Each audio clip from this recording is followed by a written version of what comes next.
김영훈의 두뇌 교육을 시작하겠습니다. 오늘의 주제는 좋은 아빠란 누구인가? 입니다.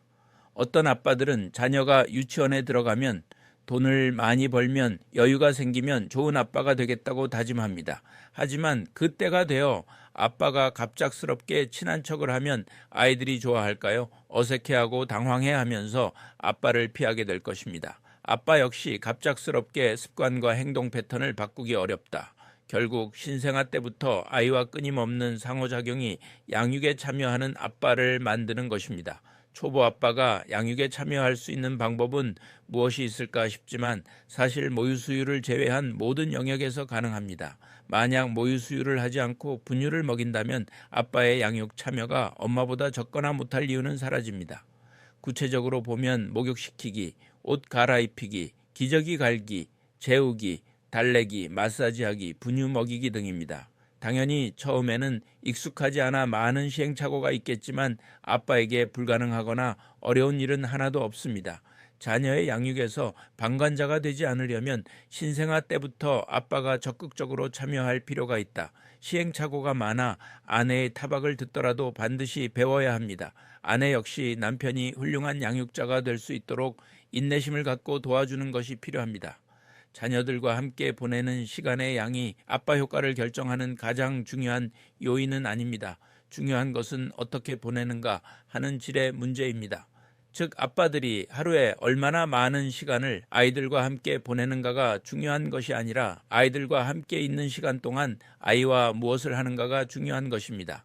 좋은 아빠가 되려면 에 대해 말씀드리겠습니다. 좋은 아빠가 되려면 아이와 단둘이 있는 시간이 많아야 합니다. 그러나 엄마가 없으면 당황하는 아빠들의 모습을 심심치 않게 볼 수 있습니다.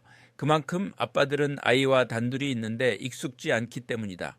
아이와 단둘이 있을 때 이런 일이 벌어지면 다음과 같이 대처하는 것이 좋습니다. 첫째, 놀아달라고 할 때입니다. 아이와 몸놀이를 자주 하세요. 아빠는 아이와의 대화에 능숙하지 못하지만 엄마에 비해 아이를 던져 받아 안거나 들어 올리는 것과 같이 몸을 사용하는 놀이에는 강합니다. 그래서 아빠와의 놀이 경험은 아이가 사회성을 기르는 데 긍정적인 역할을 합니다.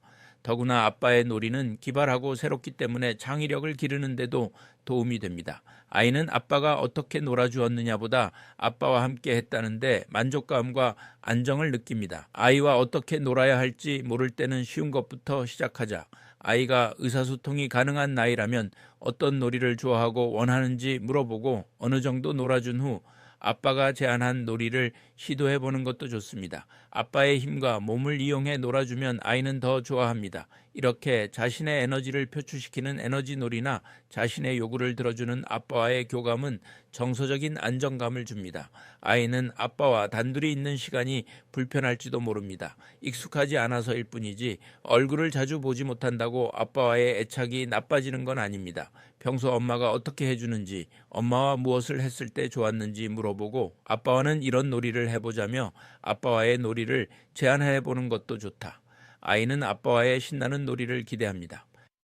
둘째, 때를 쓸 때입니다. 객관성을 가지고 아이의 훈육에 참여하세요. 아빠는 가끔 야단을 치고 야단을 칠 때도 감정 개입이 없고 객관적이기 때문에 아이는 아빠의 말을 더 잘 듣습니다. 아이가 밖에서 다쳐서 들어오면 엄마는 아이가 다친 것에 공감을 하지만 아빠는 전후 상황을 먼저 파악하여 아이의 잘못이 있다고 판단하면 우선 지적합니다. 이러한 시각은 아이로 하여금 같은 잘못을 반복하지 않게 하고 강한 아이로 만듭니다. 그러나 아이를 훈육할 때 너무 권위적이면 아이는 복종적이지만 아빠가 지시하지 않으면 스스로 하지 않는 아이가 될 수 있습니다.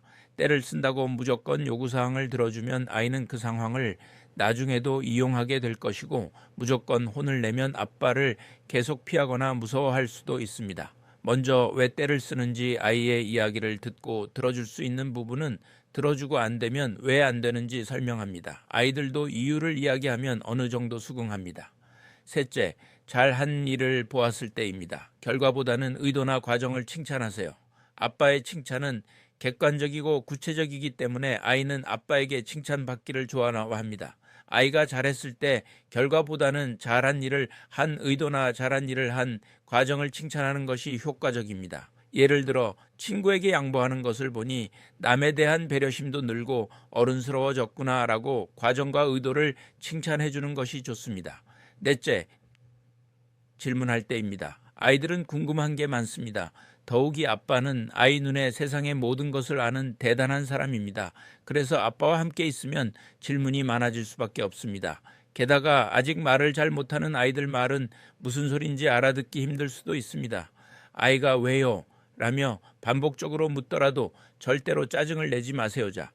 질문에 대한 대답이 막힐 때는 아빠도 잘 모르는데 나중에 꼭 알아내서 다시 얘기해 줄게 라고 설명하세요. 아이에게 논리와 수학을 가르치세요.